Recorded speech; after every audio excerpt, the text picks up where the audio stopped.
ঐক্যবদ্ধ প্রচেষ্টায় যেই বাংলাদেশ আমরা গড়ে তুলব, সেই বাংলাদেশে ধনী, দরিদ্র, হিন্দু, মুসলমান, খ্রিস্টান, বৌদ্ধ, নারী, পুরুষ সকলেই বাংলাদেশের নাগরিক হিসেবে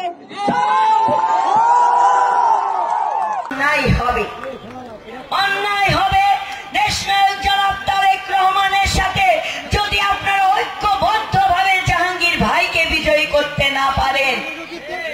যে বিবিসির সাক্ষাৎকারে জনাব তারেক রহমান বলেছিলেন, আমি যখন দেশের বাইরে আসি তখন আমি আমার একটি ঘর রেখে এসেছিলাম, যে ঘরে আমার মায়ের 40 বছরের স্মৃতি বিজড়িত সংসার, যে ঘরে আমাদের শৈশব কৈশোর আমার সন্তানেরা জন্ম নিয়েছে, সেই ঘর ফ্যাসিবাদরা ভেঙে দিয়েছে।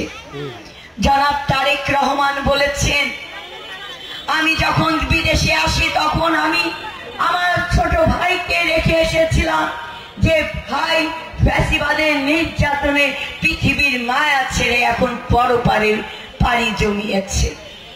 তারেক রহমান বলেছিলেন, আমি আমার সুস্থ মাকে রেখে এসেছিলাম, যে মা এখন আর সুস্থ নাই।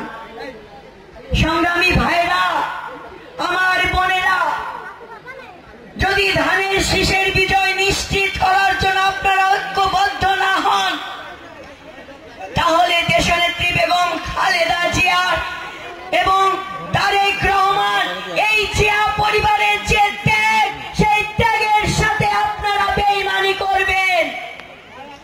তার জন্য সকল ভেদাভেদ ভুলে আপনারা ঐক্যবদ্ধ হন। সংগ্রামী ভাইরা, সংগ্রামী ভাইরা, অনেক পরিবার গুম হয়েছে, খুন হয়েছে, অনেক মা তার সন্তানকে হারিয়েছে ফ্যাসিবাদের নির্যাতন নিপীড়নের কারণে, অনেক বধূ তার স্বামীকে হারিয়েছে, এখনো সেই স্বামী তার ঘরে ফিরে আসে না।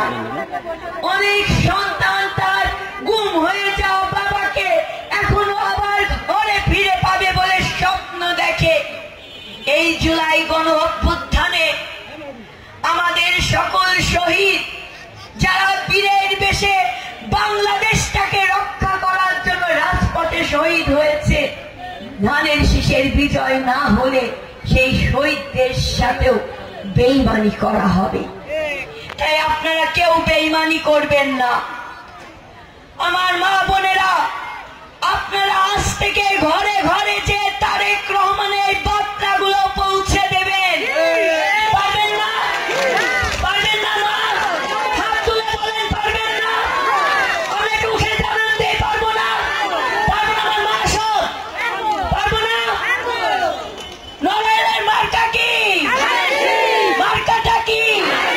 জিতবে এবার জাহাঙ্গীর ভাই, মনির ভাই, সেলিমা আপা, তারেক জিয়া, খালেদা জিয়া, মা বোনে, সংগ্রামী মায়েরা, যদি নারীরা শক্তি রূপা হয়, সে পৃথিবী বদলে দেওয়ার ক্ষমতা রাখে।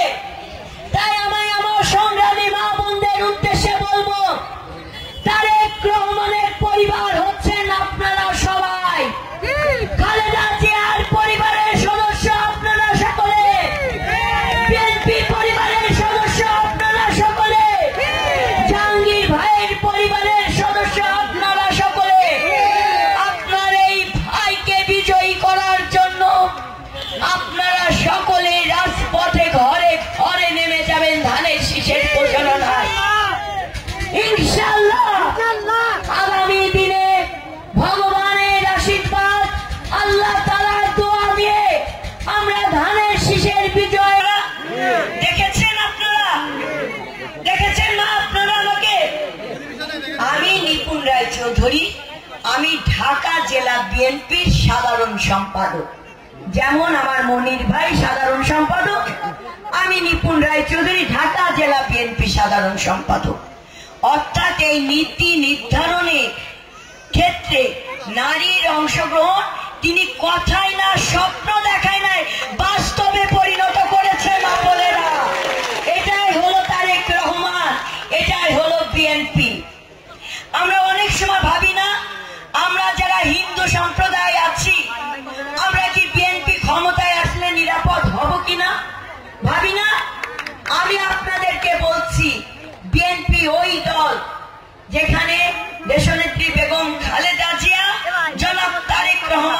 হচ্ছে ধর্ম যার যার নিরাপত্তা পাওয়ার অধিকার সকলে। তিনি তার 31 দফায় বলেছেন সকল ধর্মীয় মানুষের ধর্মীয় মূল্যবোধ এবং ধর্মীয় অনুষ্ঠান রাষ্ট্রীয়ভাবে নিরাপত্তার সাথে যেন পালন করতে পারে, বিএনপি ক্ষমতায় আসলে সেই ব্যবস্থা গ্রহণ করবে। এখন আপনারা ধরেন সেও যেন পরিবারের একজন গুরুত্বপূর্ণ অংশীজন হন। এইভাবে করে তারেক রহমান পরিবারে আপনাদের সম্মান বৃদ্ধি করার জন্য, মর্যাদা বৃদ্ধি করার জন্য তিনি ফ্যামিলি কার্ড দেবেন বলেছেন। তারেক রহমান অঙ্গীকার করেছেন আমরা নারীদের উদ্যোক্তা হিসেবে গড়ে তুলব। তার জন্য আমরা এসএমই ঋণ, ব্যবসায়িক প্রশিক্ষণ এবং একই সাথে আর্থিক সহযোগিতা প্রদান করব। আমার মা, আপনারা একটু শোনেন, খুবই গুরুত্বপূর্ণ একটা কথা বলেছে।